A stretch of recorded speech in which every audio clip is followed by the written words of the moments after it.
আর রিবা থেকে দূরে থাকতে। আল্লাহ পাক আরও বলছেন যে ফাআহাল্লাল্লাহুল বাইআ ওয়া হাররামার রিবা, আল্লাহ পাক ব্যবসাকে হালাল করেছেন, রিবাকে কি করেছেন? হারাম। তার মানে আপনি একটা গাইডেন্স পেলেন, আপনাকে ব্যবসা করতে হবে, আপনাকে সুদে যাওয়া যাবে না। আপনি ব্যবসা করেন কোনো সমস্যা নাই, বাট সুদে গেলে প্রবলেম।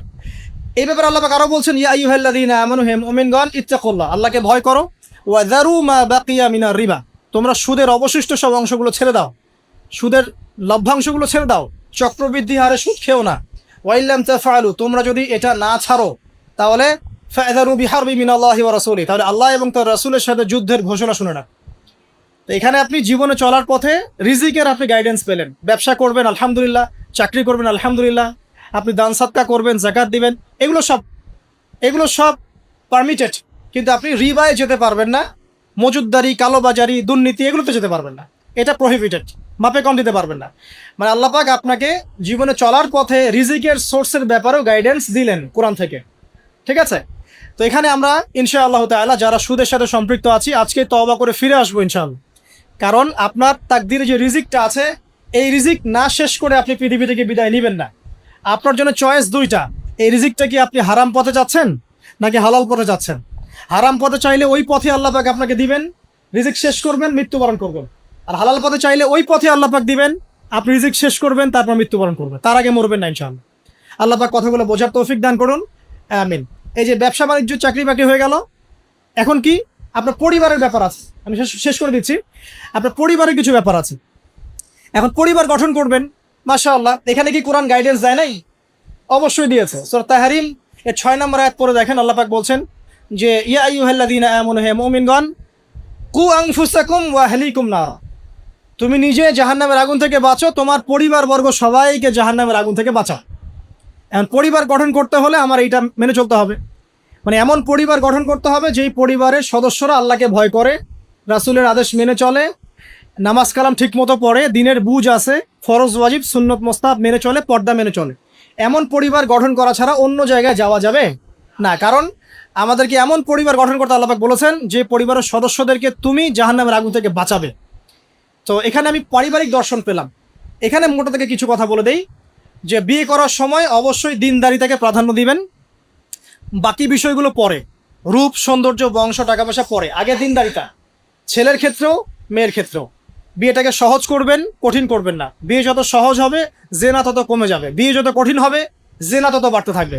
আর এখনকার যুগটা জেনার যুগ, ঘরে ঘরে জেনা পরকীয়া চলছেই, এবং রেপ ধর্ষণ এখনকার একটা কমন সমস্যা। পর্নোগ্রাফি দিয়ে যুব সমাজের মস্তিষ্ক ধোলাই করে দেওয়া হয়েছে। এরা এখন জানোয়ার হয়ে গেছে ভিতর থেকে, যাকে তাকে যেখানে সেখানে রেপ করে ফেলছে, বিকজ ইন্টারনালি তারা করাপ্টেড, তারা ইন্টারনালি বিস্ট হয়ে গেছে আর কি। একই সাথে সকল ক্ষেত্রে আমরা উপযুক্ত ইসলামিক শাস্তি নিশ্চিত করতে পারছি না, এই কারণে এরা পার পেয়ে যাচ্ছে, লাই পেয়ে যাচ্ছে। তো সব মিলিয়ে এই আপনার পরিবারকে যখন আপনি গঠন করবেন, দিনদারিতাকে প্রাধান্য দিবেন, পর্দাকে প্রাধান্য দিবেন, নামাজ পড়ে কিনা, ফরজ ওয়াজিব মেনে চলে কিনা, এগুলো দেখবেন। এরপরেও যদি কোনো সমস্যা ফিল হয় তখন সবরের সাথে, ধৈর্যের সাথে, ইসলাম এবং সংশোধনের মধ্য দিয়ে আপনি জীবনযাপন করতে থাকবেন ইনশাআল্লাহ তাআলা। আল্লাহ পাক সবাইকে আদর্শ পরিবার গড়া তৌফিক দান করুন, আমিন। এই পরিবারে আপনার সন্তান সন্ততি হবে। এখন আপনি আমি যে পরিবেশটা পাই নাই, সেই পরিবেশটা আপনার বাচ্চাকে দিতে হবে। তো আপনার সন্তান সন্ততি প্রতিপালনের দর্শনটা কোথায় কোরআনে? সূরা লোকমানের আপনি 10 থেকে 20 এই আয়াতগুলো পড়ে দেখেন। কোন সূরা? সূরা লোকমানের 10 থেকে 20 এই আয়াতগুলো পড়ে দেখেন। আল্লাহ রাব্বুল আলামিন এখানে পুরো গাইডেন্স দিয়ে দিয়েছে, বাচ্চাকে কিভাবে মানুষ করবেন, কি শিখাবেন, কি শিখাবেন না, সব। লোকমান আলাইহিস সালাম তার বাচ্চাকে শেখাচ্ছেন শিরিক করো না, সৎ কাজের আদেশ দিও, অসৎ কাজে নিষেধ করো, সবর করো, মানুষ ভালো মন্দ বলবে তখন সবর করো, পিতামাতার অবাধ্য হয়েও না, ঠিক আছে? তবে পিতামাতা যদি তোমাকে আল্লাহর বিরুদ্ধে নিয়ে যায় তখন তাদের সাথে সবরের সাথে আচরণ করো, কিন্তু তাদের সাথে কটু আচরণ করো না, তাদের কথা মেনে নিও না। যদি তারা তোমাকে শিরিক করতে বলে ওদের কথা মেনে নিও না, কিন্তু তাদের সাথে ভালো আচরণ করো। তো এখানে আপনাকে পুরো গাইডেন্স দেওয়া হবে কিভাবে আপনি সন্তান প্রতিপালন করবেন। এছাড়া এখনকার প্যারেন্টিংয়ের অনেক বই আছে, এগুলো কিনবেন, ইসলামিক ফ্যামিলি গড়ে তোলেন। আল্লাহ পাক তৌফিক এনায়েত করুন, আমিন। সর্বশেষে যে বিষয়, যে এরপর আপনি সমাজে চলাফেরা করছেন, তো সমাজ নিয়ে কি ইসলাম কোনো কথা বলে নাই? এক বাক্যে আমি বলছি সমাজের বিষয়গুলো কোথায় আছে। কুরআনুল কারীমের মধ্যে একটা সূরা আছে, সূরাতুল হুজুরাত। কোন সূরা? সূরা হুজুরাত। এই সূরা হুজুরাতটা পুরা বাসায় গিয়ে পড়ে ফেলেন, দেখবেন একটা সমাজ কিভাবে চলবে বা চলা উচিত, আল্লাহ পাক এখানে সব কিছু বলেছেন। একটা বিষয় আল্লাহ পাক বাদ দেন নাই। শুধুমাত্র এই সূরার উপর যদি এই বাংলার এই মুসলিম সমাজ আমল করতে পারে, ইনশাআল্লাহ এই সমাজে কোনো অন্যায়, অবিচার, জুলুম থাকবে না ইনশাআল্লাহ আযজা ওয়া জাল্লা। এবং ইনশাআল্লাহ পুরো সোসাইটি মিলেই জান্নাতে যাবে ইনশাআল্লাহ তাআলা। আমরা আমাদের সমাজকে ভালোবাসবো, অবশ্যই দেশকে ভালোবাসবো, এবং আমরা চাবো যে আমাদের পুরো কমিউনিটি নিয়ে যেন আমরা আল্লাহর সাথে সাক্ষাৎ করতে পারি, জান্নাতে যেতে পারি। এই কারণে আমাদের উপর নৈতিক দায়িত্ব যে কোরআন থেকে এই সলিউশনগুলো মানুষের সামনে তুলে ধরা। আল্লাহ পাক যেন আমাদের সবাইকে আদর্শ সমাজ গড়ার তৌফিক দান করেন এবং সূরা হুজুরাতের উপর আমল করার তৌফিক ইনায়েত করেন, আমিন। আচ্ছা, সর্বশেষ একটা পয়েন্ট বলে শেষ করে দেই, আমাদের নামাজের সময় চলে যাচ্ছে। আমি এতক্ষণ যে কথাগুলো বলেছি এই কথাগুলোর সামারি করে দিই আগে। প্রথমে আমি আপনাকে বলেছি যে এই জীবনে আমরা চিরস্থায়ী নই, মৃত্যুবরণ করতে হবে। সো আমাদের হাতে সময় আছে হায়েস্ট 50, 60, 70 বা 100 বছর। এই সময়টুকুতে আমি কিভাবে আল্লাহর পথে চলবো, আল্লাহ পাক একা ছেড়ে দেন নাই। আমরা রবকে চিনেছি আয়াতুল কুরসির মধ্য দিয়ে, সূরা ইখলাসের মধ্য দিয়ে। সেই রবের দাসত্ব করব কিভাবে, আল্লাহ পাক দিয়েছেন কোরআন এবং এর ব্যাখ্যা হাদিস, এটা ফলো করব। কিভাবে ফলো করব, নবী সাল্লাল্লাহু আলাইহি ওয়াসাল্লামের আদর্শ অনুযায়ী ফলো করব, সাহাবীদের মতো করে ফলো করব ইনশাআল্লাহ। এরপর কি হবে, এরপর আমি ব্যক্তি জীবনকে আগে সমৃদ্ধ করব। আমার ব্যক্তি জীবনে আমি জ্ঞান অর্জন করব, আমল করব, তাজকিয়া অর্জন করব, আমার ব্যক্তি জীবনটাকে আমি ইসলামের পথে উৎসর্গ করব। এরপরে কি, এরপর আমি চলে যাব অর্থনীতিতে। আমার ব্যবসা বাণিজ্যের প্রয়োজন আছে, আমি ব্যবসা বাণিজ্যের ক্ষেত্রে হালাল হারাম মেনে চলবো। ইকোনমিক সেকশনে আমি হালাল হারাম মেনে চলবো, আল্লাহর বিধান মেনে চলবো। শিক্ষাক্ষেত্রে আমি আল্লাহর ওহির জ্ঞান অর্জন করব। এরপর পরিবার গঠন করব, সেখানেও আমি ইনশাআল্লাহ তাআলা আদর্শ ইসলামিক পরিবার গড়ে তোলার চেষ্টা করব। এরপর সমাজ যদি গঠন করতে হয় তখন আমি গিয়ে সূরা হুজুরাতের সাহায্য নিব। এর মধ্য দিয়ে ইনশাআল্লাহ আমি একটা আদর্শ সমাজের রোল মডেল পাবো। আর সর্বশেষ যেটা হলো, আরও বড় সেকশন যে পররাষ্ট্রনীতির কথা বলছেন, রাষ্ট্রীয় কথাগুলো বলছেন, বিচারের কথাগুলো বলছেন, এই প্রতিটা বিষয়ের হেদায়েতও কোরআনে দেয়া আছে।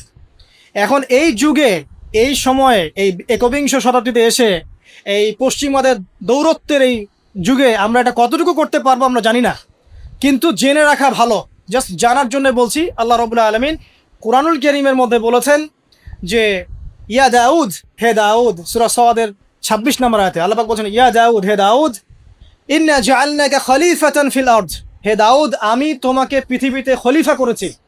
আল্লাহর খলিফাকে, যে আল্লাহ রাব্বুল আলামিনের বিধান মেনে চলে সেই তো আল্লাহর খলিফা।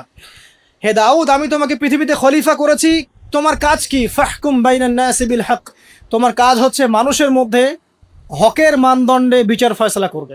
আর হক কি আমি কিন্তু আগে বলেছি সূরা কাহফ 29 নম্বর আয়াতে, যে হক সেটাই যেটা আল্লাহর পক্ষ থেকে নাজিল হয়। এই মানদণ্ডে তুমি মানুষের মাঝখানে বিচার ফয়সালা করবে। ওয়ালা তাত্তাবিউল হাওয়া, এবং তুমি তোমার প্রবৃত্তির দাসত্ব করবে না। ফায়ুদিল্লাকা আন সাবিলিল্লাহ, তাহলে এটা তোমাকে আল্লাহর পথ থেকে সরিয়ে নিয়ে যাবে। ইন্নাল্লাযীনা ইউদিল্লুনা আন সাবিলিল্লাহ, নিশ্চয়ই যারা আল্লাহর পথ থেকে বিচ্যুত হয়ে যায়, লাহুম আযাবুন শাদীদ, তাদের জন্য আছে প্রচণ্ড যন্ত্রণাদায়ক শাস্তি। বিমা নাসু ইয়াউমাল হিসাব, এই কারণে যে তারা হিসাবের দিনটা ভুলে গিয়েছে। তো এখানে আমরা একটা দর্শন পেয়ে গেলাম যে আমাদেরকে যদি আল্লাহ রাব্বুল আলামিন বড় লেভেলে নিয়ে যান, তখন আপনাকে কি ফলো করে সমাজ, রাষ্ট্র এবং পলিটিক্যাল অ্যাফেয়ার্সগুলো ডিল করতে হবে। জানি আমি আপনাদের চেয়ে খুব ভালো করে জানি যে এটা বর্তমান বিশ্বে অলমোস্ট ইম্পসিবল। বর্তমান বিশ্বের যে কাঠামো, হিসাব, সেরকম অনেক আয়াত কোরআনে আছে। এখানে যখন আল্লাহ পাক ওই লেভেলে মানুষকে নিয়ে যাবে, তখন তার উচিত হবে, যদি তার সামর্থ্য থাকে, ক্ষমতা থাকে, তাহলে আল্লাহ রাব্বুল আলামিনের সেই বিধানগুলোকে ইম্পোজ করা। যেটা আমি বলে দিলাম, এই দাজ্জালীয় সভ্যতার যুগে এটা অলমোস্ট ইম্পসিবল। তারপরেও যে ন্যায়ের কথা বলা হয়, যতটুকু পারা যায় অতটুকুর মধ্যেই আল্লাহ রাব্বুল আলামিনের হক, ন্যায়, যেটা আমাদের সমাজের জন্য কল্যাণকর, এই ডিসিশনগুলো নিতে কোনো আপত্তি নেই। আল্লাহ রাব্বুল আলামিন আমাদের ঊর্ধ্বতন কর্তৃপক্ষ যারা আছে সবাইকে শক্তিশালী করুন, আমরা দোয়া করি, এবং তাদেরকে আল্লাহ রাব্বুল আলামিনের কোরআন এবং হাদিস বোঝার তৌফিক দান করুন। সরাসরি না হলেও টেকনিক্যালি ইসলামের বিধানগুলোকে ইম্পোজ করার তৌফিক আল্লাহ পাক সবাইকে দান করুন, আমিন। আল্লাহ রাব্বুল আলামিন আমাদের সবাইকে মাফ করে দিন। এই দুনিয়ার জীবনটা যেন আমরা আল্লাহর আনুগত্যে কাটাতে পারি, আল্লাহ পাক সে তৌফিক আমরা সবাইকে দান করুন।